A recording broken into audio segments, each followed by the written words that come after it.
हमारे चैनल में आपका बहुत बहुत स्वागत है। सभी को मेरा नमस्कार, जय माता दी। तो आज है नवरात्रि का 8वां दिन और नवरात्रि के 8वें दिन हम सुनेंगे दुर्गा सप्तशती का 12वां अध्याय। कल मैंने आपको 11वां अध्याय सुनाया था, आज मैं आपको सुनाऊंगी 12वां अध्याय। तो आइए शुरू करते हैं। देवी चरित्रों के पाठ का महत्व। देवी बोली, हे देवताओं, जो पुरुष इन स्रोतों द्वारा एग्राचित होकर मेरी स्तुति करेगा उसके संपूर्ण कष्टों को निसंदेह हर लूँगी। मधुकैटम्ब के नाश, महिषासुर के वध, शुंभ तथा निशुंभ के वध की जो मनुष्य कथा कहेंगे, मेरे महत्म को अष्टमी, चतुर्दशी व नवमी के दिन एकाग्रचित्त से भक्तिपूर्वक सुनेंगे, उनको कभी कोई पाप ना रहेगा।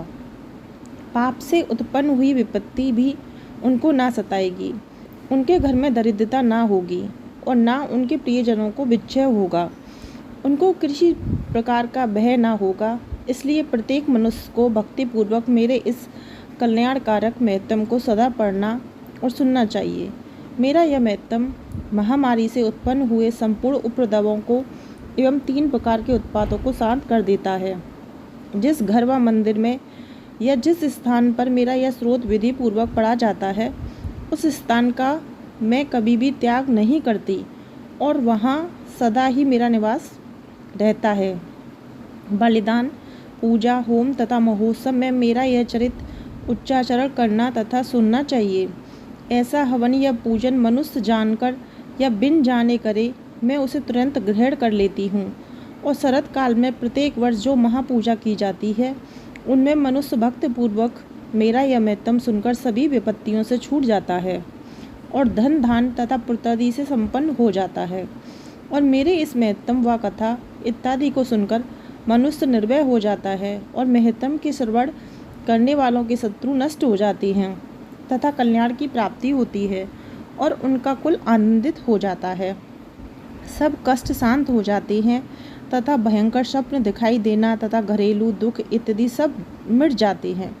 बाल गृहों में घृषित बालिकाओं के लिए यह मेरा महत्म परम शक्ति देने वाला है। मनुष्यों में फूट पड़ने या भली बात मित्रता कराने वाले है। मेरा यह महत्म मनुष्यों को मेरे जैसी सामर्थ्य की प्राप्ति कराने वाला है। पशु, पुष्प, अर्ध, धूप, गंध, दीपक इत्यादि सामग्रियों द्वारा पूजन करने से ब्राह्मण को भोजन करा के, हवन करके, प्रतिदिन अभिषेक करके, नाना प्रकार के भोगों को अर्पण करके और प्रत्येक वर्ष दान इत्यादि करके जो मेरी आराधना की जाती है और उससे मैं जैसी प्रसन्न हो जाती हूँ, वैसे ही प्रसन्न मैं इस चरित्र को सुनने से हो जाती हूँ। यह महत्म श्रवण करने पर पापों को हर लेता है तथा आरोग्य प्रदान करता है। मेरा प्रादुर्भाव का कीर्तन दुष्ट प्राणियों से रक्षा कराने वाला है। युद्ध में दुष्ट दैत्यों का संहार करने वाला है। इसके सुनने से मनुष्य को शत्रुओं का भय नहीं रहता।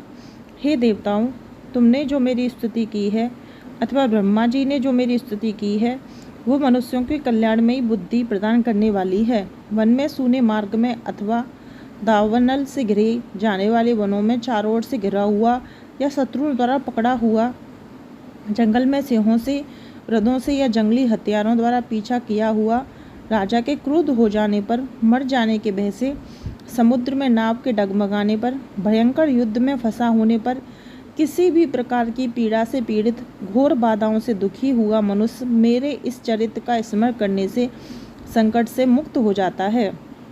मेरा प्रभाव से सिंह, चोर, शत्रु इत्यादि दूर भाग जाते हैं और पास नहीं आते। महर्षि ने कहा, प्रचंड पराक्रम वाली भगवती चंडिका यों कहने के पश्चात सब देवताओं के देखते ही देखते अंतर्ध्यान हो गई और संपूर्ण देवता अपने शत्रुओं के मारे जाने पर पहले की तरह यज्ञ भाग का उपभोग करने लगे और उनको अपने अधिकार फिर से प्राप्त हो गए तथा युद्ध में देवताओं के शत्रुओं शुंभ व निशुंभ को देवी के हाथों मारे जाने पर बाकी बचे हुए राक्षस पाताल को चले गए। हे राजन, इस प्रकार भगवती अंबिका नित्य होती हुई भी बार बार प्रकट होकर इस जगत का पालन करती है, इसको मोहित करती है, जन्म देती है और प्रार्थना करने पर समृद्धि प्रदान करती है। हे राजन, भगवती ही महाप्रलय के समय महामारी का रूप धारण करती है और वही संपूर्ण ब्रह्मांड में व्याप्त है और वही भगवती समय समय पर महाकाली तथा महामारी का रूप बनती है और स्वयं अनजन्मा होती हुई भी षष्ठी के रूप में प्रकट होती है। वह सनातनी देवी प्राणियों का पालन करती है और वही मनुष्य के बुद्धि के समय घर में लक्ष्मी का रूप बनकर स्थित हो जाती है तथा अभाव के समय दरिद्रता बनकर विनाश का कारण बन जाती है। पुष्प, धूप और गंध आदि से पूजन करके उसकी स्तुति करने से वह धन एवं पुत्र देती है और धर्म में शुभ बुद्धि प्रदान करती है। तो यहाँ हमारा 12वां अध्याय समाप्त होता है।